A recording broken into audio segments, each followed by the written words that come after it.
Maayong adlaw, karong adlaw pagahisgutan nato ang ALS enrollment form. Ining ALS enrollment form mao'y ebidensya nga ikaw usa ka estudyante sa ALS o na-enroll sa ALS. Ang ALS enrollment form usa lamang sa mga form nga angay makita sa inyong portfolio. Sugdan na nato.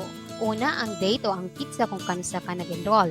LRN butangan kung ikaw nakadumdum pa. Sa personal information, unahon pagbutang ang apelyido, sunod pangalan, sunod tunga nga pangalan. Sa name extension, butangan lang kung ikaw junior pero kung dili, laktawi lang.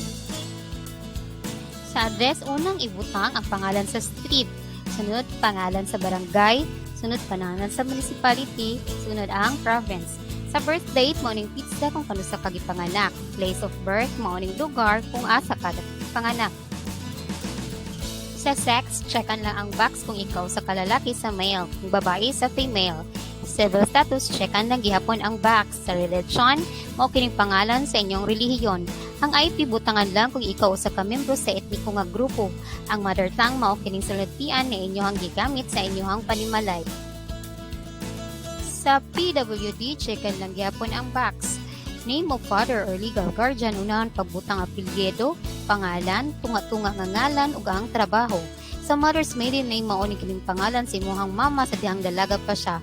Unahon ang apelyido, pangalan, tunga-tunga pangalan ug trabaho.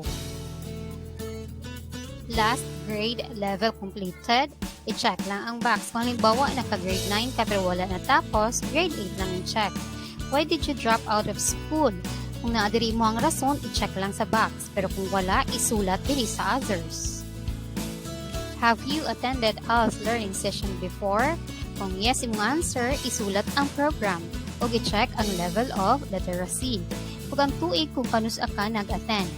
Have you completed the program? Kung no imuhang answer, isulat ang imuhang rason. Diri na bahin imo isulat ang kalayon sa imong balay padulong CLC.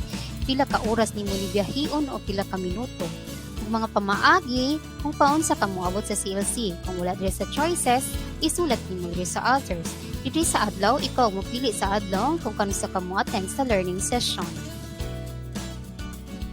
Sa ubos na bahin, naa diri ang facilitator, permahanin niya o butangan sa pizza kung kanus niya ni nadawat.